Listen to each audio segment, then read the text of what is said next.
Hi everybody, welcome to engVid.com. I'm Adam. In today's video, I'm going to give you some idioms and expressions that are very commonly used by native English speakers. The problem with these particular idioms and expressions is that they make no sense. In fact, when you see them, you'll question why we use these expressions at all, because they're illogical. The words themselves, the idiom itself, is very hard to understand.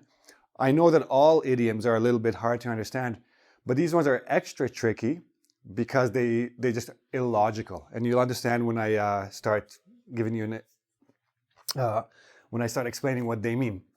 So we're going to look at fat chance and slim chance first. When someone says fat chance, it means zero chance, no chance. So let's say, for example, my friend says he's going to ask his boss for a raise. And I said, I know your boss, fat chance he's giving you a raise. Means there's no way he will give you a raise. He's very cheap, the boss. But then a different friend says he's going to ask his boss for a raise. And I said, your boss, he's pretty cool. There's a slim chance he'll give you one.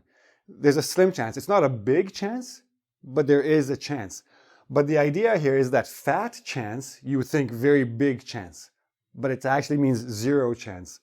Slim chance, you would think not really, but there is actually some chance. So it's actually the opposite of what the words suggest, which is why it's illogical, why it's a little difficult to understand. So let's look at some of the others. Clear as mud. So when someone asks you, do you understand, or is it clear? And you say, crystal clear. Crystal clear means very clear. I understand everything perfectly. But sometimes people will say, yeah, clear as mud. But they'll say it in a very positive way, in a very upbeat way. But actually, clear as mud means I have no idea. I really don't understand. Now, mud, if you're not sure what mud is, if you take dirt on the ground and pour water on it, it will turn into like a brown sludge, like a thick brown liquid. Obviously, not very clear.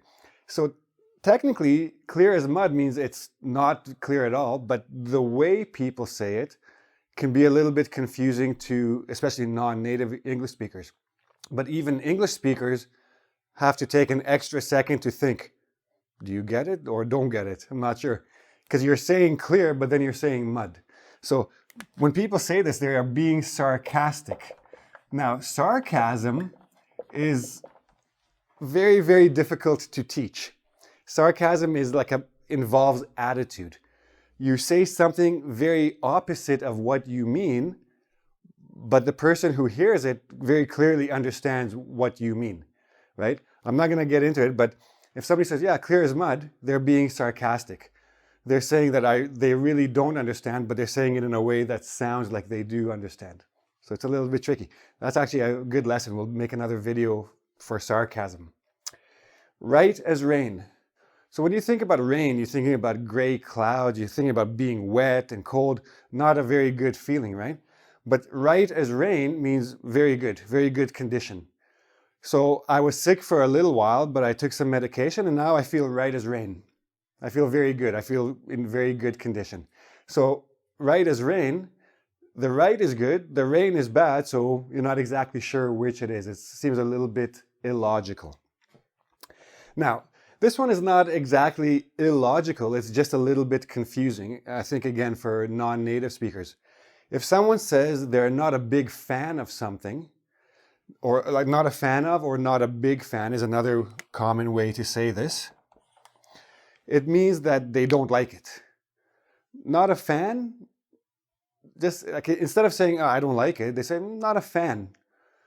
Well, not a fan means you don't love it, but a little bit is okay, right? Or I don't love it. Like, especially when you're talking about food. Do you want to order some bacon? I don't love it. Well, you don't love it, but do you like it a little bit? Or is it just okay? Or no, I just don't like it. But instead of saying don't like, they say don't love or not a big fan of. So not really illogical, just a little bit confusing, not exactly sure what the person is saying. Can't help. Now, there's a couple of ways to use this expression. You could say, can't help it, and it is already understood like an action or some sort of idea a person has, or can't help but do something or say something or act in a particular way. So, for example, my friend asked me, why do you always complain about the traffic here? You know, there's bad drivers here. Why do you always complain? I can't help it. I can't help. So people think of the help as doing something good, but can't help means I can't stop myself from. I can't not do it. I must do it. So that's where it's a little bit confusing, because can't help means must do. And that's a little bit confusing because it's a little bit opposite. You have the negative, but the meaning is actually a positive verb, if you think about it that way. I can't help but tell people what I think about them. It gets me in trouble all the time. So help means you're helping yourself, but no, you're actually making it very bad for yourself by doing this. Head over heels. I'm sure you've heard this idiom before, especially when people talk about falling in love. So Bob is head over heels in love with Wendy. But the problem is, right now, my head is over my heels. And if you're not sure, heels are the back bottom part of your foot. Okay, so right now I'm sort of leaning on my heels. But my head is always over my heels, which must mean that I'm in love with everybody. Because I see you, I'm head over heels. I see you, I'm head over heels. I see you, I'm head over heels. But what it actually means is fall in love. So like you go a little bit crazy, like you're twisting around. So really, it should be heels over head in love. But it's not. It's head over heels. So that's a little bit illogical as well. Next, we have a meteoric rise. Meteoric. So the word here is meteor. A meteor is a space rock that comes into the Earth's atmosphere and flies down and crashes into the ground, and it creates a crater.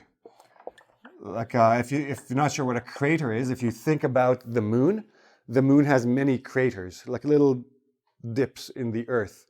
So because many meteors have hit it over billions of years. So now the idea is that a meteor falls to the ground or falls into a planet or a star or whatever. But here we're talking about a rise.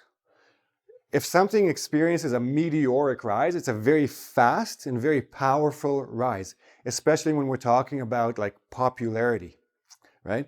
So this singer was not so well known, but then some famous producer made a record for her and put it on the radio, and then she became a star. But not just became a star, she had a meteoric rise to the top of the celebrity A-list.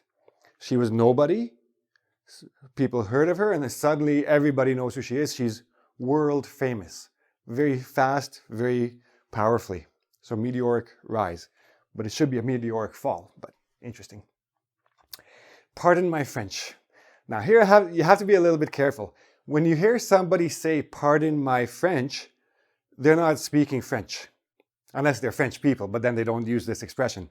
English people who use this expression are about to say some bad words, or they just said some bad words and then say, pardon my French. When I say bad words, I mean like the F word, the S word, a-hole, and all these words. These are swear words. So somebody who's a little bit more polite in a more formal situation, let's say a politician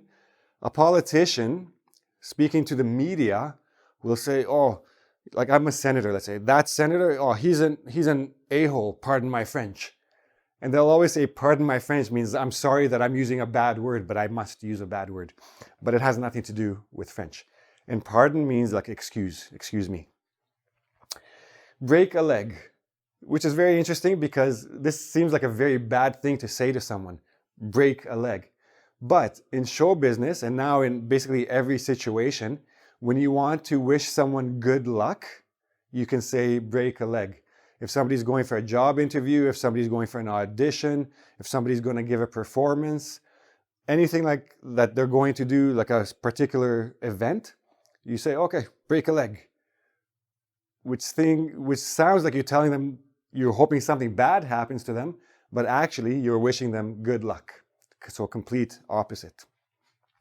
And last one. You'll actually hear this quite a lot, especially when you want two different things, or you want one thing, but you also want something else, and they don't work together. You can't have both. So you can't have your cake and eat it too. But that doesn't make sense, because if I have my cake, I can eat it. I have it. It's mine. I can eat it. But no, you can have your cake or you can eat a cake, but you can't do both, which makes no sense. So you can't have everything you want is basically what this idiom means, okay? So there you go, a few idioms and expressions that if you're trying to learn them by yourself, you might get the opposite meaning of what that actually means. So it's very important that someone explains to you the actual meanings of these expressions and you can use them correctly, okay? Now, if you want to test your understanding of these, go to engVid.com. There's a quiz there. You can try to do the questions there. You can also ask me any questions you have about this video in the comment section. And that's it. I hope you like the video.